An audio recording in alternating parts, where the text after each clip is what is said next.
Y finalmente llegamos a la parte 3 de esta clase. Ya les comenté, ustedes van a tener el material visual que acompaña estos videos pegado abajo de la clase, así que si van a tomar apuntes les recomiendo que sea de lo que digo y no de lo que está escrito, ya que lo que está escrito lo pueden recuperar en cualquier momento. Habíamos quedado en los indicadores de los problemas sociales que tenían que ver con comparar una realidad con una realidad anterior, comparar una realidad con otras realidades similares, comparar una realidad con lo que está prescripto para esa realidad y en esa diferencia tratar de buscar qué es lo que está mal, qué es lo deficiente, qué es lo que va a tratar de mejorar el proyecto. Pero seguimos con la definición de realidad que le vengo esquivando al bulto y vamos a profundizar un poco en eso. Tratar de definir la realidad se complica, pero sin embargo si uno no la define, no puede describirla y si no puede describirla mucho menos va a poder interpretarla, entenderla, explicarla y mucho menos transformarla, que de última es el objetivo de los proyectos sociales. Así que vamos a tomar una definición provisoria en esta primera clase de la materia, provisoria pero que nos va a durar hasta el final de la asignatura, que nuestra realidad es lo que nos afecta. Y llevado esto a una población y un territorio, será lo que afecta a esa población o a ese territorio cuyo objetivo es transformar sobre la base del proyecto. Y dentro de esa realidad encontramos que hay un montón de elementos que la componen y con los que interactuamos y también interactúan entre ellos. Por ejemplo, una definición de la realidad como lo que nos rodea incluiría, y estas son cosas que surgieron en clases presenciales de aquella época en la que no había pandemia, de ideas de qué es lo que compone nuestra realidad. Cosas inanimadas, pueden ser naturales o artificiales, una silla, una casa, un edificio, mi computadora, o cosas naturales, un árbol, una piedra, recursos de esas cosas, aquellas que de alguna manera nos sirven para satisfacer necesidades, alimentos, bebidas, herramientas, insumos y servicios que son útiles pero intangibles, que también forman parte de nuestra realidad, como por ejemplo mi conexión a Internet. Pero también hay bienes y servicios que son hedónicos, que causan placer sin satisfacer una necesidad específica de tipo vital, como el arte, los paisajes y otros elementos de gran valor simbólico para nosotros. También seres vivos, personas, animales, plantas, instituciones que determinan roles, estatus, reglan. Creo que el concepto de institución es clave en todo lo que tiene que ver con la sociología. Las instituciones son mediaciones de la acción y que explican en gran parte nuestro comportamiento en la mayoría de los momentos de nuestra vida. De hecho, si alguien quisiera explicar qué hago yo grabando un video un 2 de abril a esta hora de la tarde, solo se podría explicar en relación con la institución universitaria de la que formamos parte. Lo mismo va a ocurrir cuando alguien tratara de explicar qué hacen ustedes viendo un video sobre qué es la realidad cuando lo vean. También hay creencias, valores y normas con las que interactuamos y que algunas las tenemos incorporadas, y hay símbolos, señales y códigos a través de los cuales nos comunicamos y que de alguna manera alteran nuestro comportamiento. Si uno va por una calle y encuentra una señal de contramano, o sabe que puede chocar o va a tratar de desviar su camino.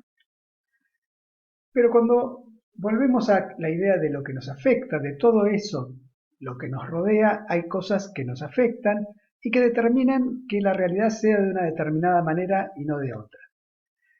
Y eso lo llamamos las condiciones de posibilidad de la realidad. O sea, algo pasa en el mundo social porque se dan determinadas condiciones de posibilidad. Y esas condiciones de posibilidad no pueden por sí misma cada una hacer que pase lo que está pasando, pero cuando coexisten, determinan una configuración en el mundo social y que hacen que ocurra lo que ocurre y no una cosa diferente de lo que ocurre. Esas condiciones de posibilidad las clasificamos en esta materia, no somos los inventores de esta clasificación, en dos grupos. Hay que tener en cuenta que la reproducción de las sociedades requiere que, de alguna manera, se reproduzcan las condiciones que determinan su existencia, y estas condiciones que determinan la existencia de las sociedades y que determinan la configuración de los hechos sociales son especialmente dos: las condiciones objetivas, aquellos elementos que permiten reproducir la materialidad de la vida, de las sociedades, de los grupos sociales, y aquellas disposiciones subjetivas de los integrantes de ese grupo social que hacen que las personas participen de buena o mala gana en los procesos sociales productivos o reproductivos. Lo que pasa está determinado entonces por ciertas condiciones de posibilidad objetivas y subjetivas, sin las cuales no pasaría. Y para transformar la realidad, uno puede transformar o bien las condiciones objetivas, o bien las disposiciones subjetivas, o ambas. Por lo tanto, para describir un hecho social desde el punto de vista de la intervención, de elaborar un proyecto, describirlo es dar cuenta de las condiciones de posibilidad. Es tratar de explicar por qué pasa lo que pasa y no otra cosa. Así, todos los elementos de eso que llamamos lo que nos rodea se pueden clasificar en dos grandes grupos: las condiciones objetivas, que normalmente es aquello que se mide, se calcula o se cuenta, sobre lo que no tenemos que discutir para dar cuenta de su existencia, ni hacer mucho más esfuerzo que esto de medir, calcular o contar, aunque pueda ser un gran esfuerzo. Y por otro lado, las disposiciones subjetivas, aquello que se comprende o interpreta de la subjetividad de los actores o agentes involucrados.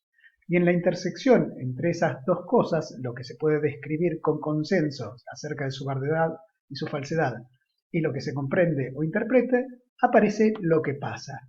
Esa intersección es la que determina una configuración determinada que nos permite de alguna manera entender por qué pasa lo que pasa y no pasa a otra cosa. Aquí encontramos creencias, saberes, valores, motivaciones, deseos, intenciones, expectativas, temores, y pueden aparecer algún otro tipo de elementos. La diferencia entre creencias y saberes es sutil. Se dice que uno sabe algo cuando eso es verdadero, y además uno tiene buenas razones para que eso sea verdadero. O sea, el saber implica la creencia, pero también implica la verdad y la justificación de aquello que se sabe.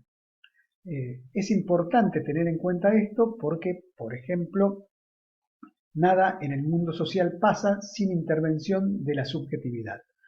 Vamos a profundizar un poquito esto. Transformar la realidad, decimos, tenemos que poder diagnosticarla, describirla, interpretarla y dar cuenta de por qué es como es. Y transformar las condiciones subjetivas es una parte de la transformación de la realidad, también lo es transformar las condiciones objetivas. Por ejemplo, si en un barrio los niños no acceden a la vacunación obligatoria, o la población no accede a la vacunación del COVID, o los jubilados no transmitan su jubilación sin aportes aunque pudieran hacerlo según la ley, eso puede ser porque va a tener un efecto, los chicos van a tener enfermedades evitables. Eso puede ser por condiciones objetivas, que no haya vacunas en el barrio Pirulo, o disposiciones subjetivas, que la gente del barrio Pirulo no lleve a vacunar a los niños. Si las causas son unas u otras, la estrategia de intervención será completamente diferente. Si hay vacunas y la gente no lleva a vacunarlos, tenemos un problema en las disposiciones subjetivas, y lo que tendremos que hacer será trabajar sobre la disposición de la gente para llevar a vacunar a los niños. Pero si la gente tiene la disposición de llevarlos a vacunar y no hay vacunas, tendremos que trabajar sobre el abastecimiento de vacunas en ese barrio. Y si ni hay vacunas ni la gente está dispuesta a vacunar a los niños, habrá que trabajar sobre los dos elementos: las condiciones objetivas y las disposiciones subjetivas. En relación con esto, uno podría encarar a distintos niveles la intervención sobre la realidad. Esos niveles normalmente se clasifican en planes, programas y proyectos con relaciones de inclusión unos en otros.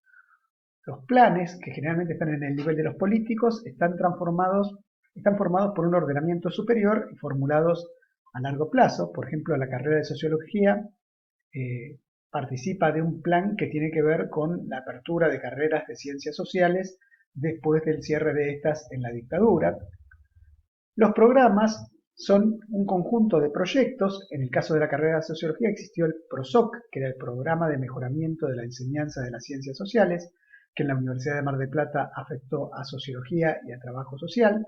normalmente son de mediano plazo y lo que hacen es vincular distintos tipos de proyectos relacionados entre sí y en el espacio más pequeño, que es a lo que nos dedicamos en esta materia, están los proyectos que suelen ser de corto plazo y que logran productos mucho más concretos que los planes y programas. De todas formas, en esta terminología puede haber discrepancias y si a una institución le piden que presente un programa y uno sabe que lo que va a hacer es un proyecto, no se pone a discutir y lo hace y le pone nombre programa. Los proyectos son conjunto de acciones organizadas para alcanzar una meta u objetivo y ese puede ser un producto concreto o un cambio en el estado actual de la situación. Recordemos lo que dijimos antes, puede afectar las condiciones objetivas y puede afectar las disposiciones objetivas o ambas. Y ese conjunto de actividades tienen la característica de que guardan relación entre ellas, o bien son complementarias o bien los resultados de una dependen de que se hayan alcanzado los resultados de otra, por lo tanto esas actividades son interdependientes. ¿Cómo nosotros nos manejamos en una sociedad, como todas, que tienen recursos escasos? Lo que hace un proyecto es competir por una asignación de recursos respecto de otros usos alternativos para los mismos recursos.